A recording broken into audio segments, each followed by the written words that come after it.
Hello, this is Todd Wall from Aquatongue Media, and I wanted to discuss a story that is actually a follow-up in a way to a story I'd covered back in early September.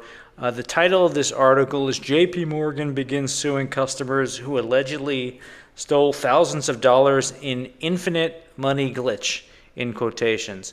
And so this is a story, like I mentioned, I'd covered back in early September. Some of the key points basically of the story: JP Morgan Chase has begun suing customers who allegedly, I like how they use the word allegedly, stole thousands of dollars from ATMs by taking advantage of a technical glitch that allowed them to withdraw funds before a check bounced. And so this was kind of the rage. It was popularized on social media, I think TikTok in particular. People were basically depositing checks that had no money behind them, and they were able to deposit the check and then withdraw the funds before it was obvious that the check was going to bounce. And they were describing this online as an infinite money glitch. They were encouraging people to take part of it. There were videos that were circulating in which people were grinning from ear to ear, going to ATMs, withdrawing money. I think there were some videos and pictures where people were queued up basically at ATMs to take advantage of this.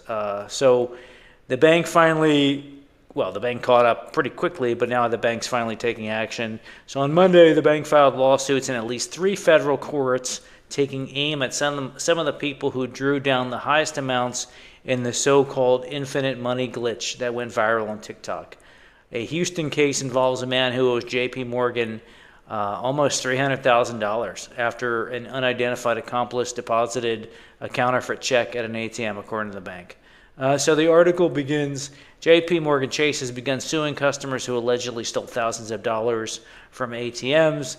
The bank on Monday filed lawsuits in at least 3 federal courts, taking aim at some of the people who withdrew the highest amounts in the so-called infinite money glitch that went viral on TikTok and other social media platforms in late August.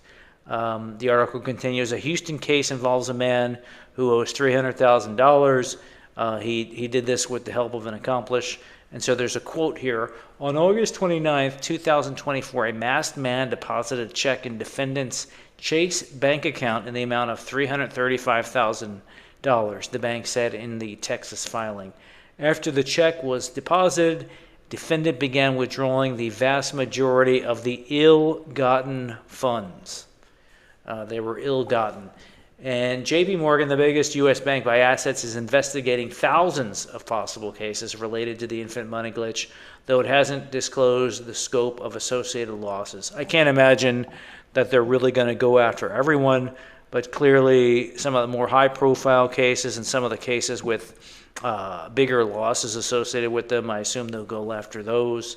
I think the concern is a lot of these people are, I think some of the people, or many of the people who participate in this probably don't have the money any longer. I'm sure in many cases they spent the money and probably are not the most financially sound individuals, and so recovering some of this money is going to be difficult. So JP Morgan Chase is probably going to have to make a calculated business decision, or perhaps they're willing to kind of send a message and incur losses, litigation losses, to try to pursue money that they know they won't get.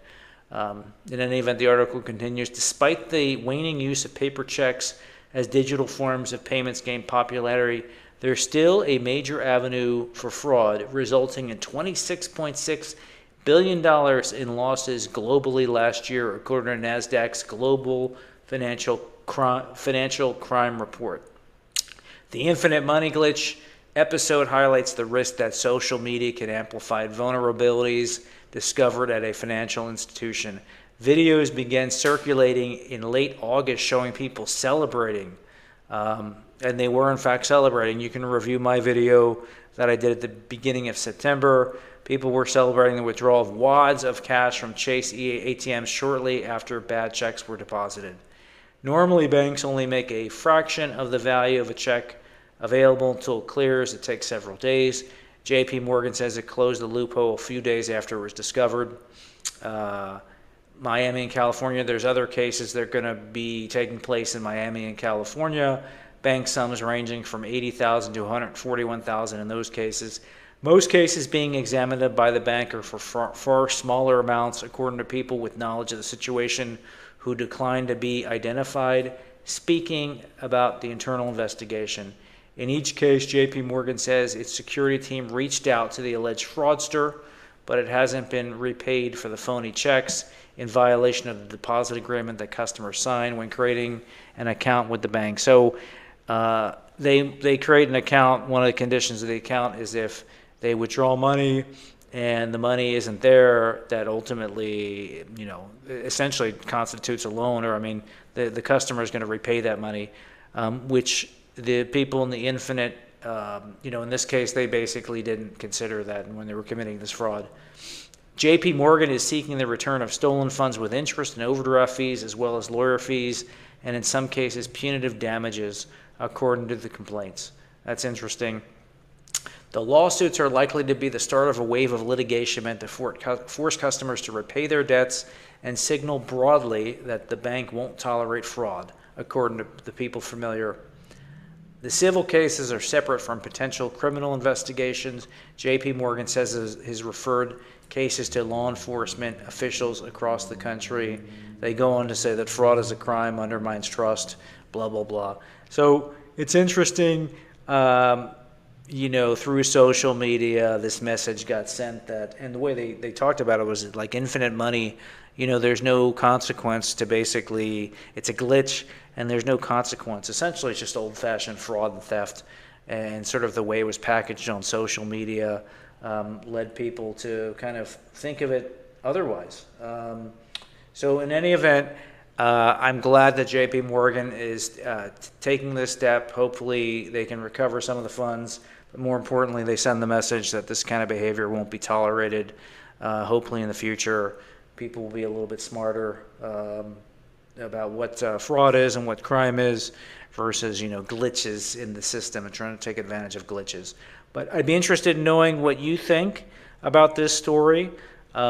Please leave your comments in the comment section below, and if you could subscribe to my channel and like the video, I'd really appreciate it, and look forward to speaking with everyone next time. Thanks.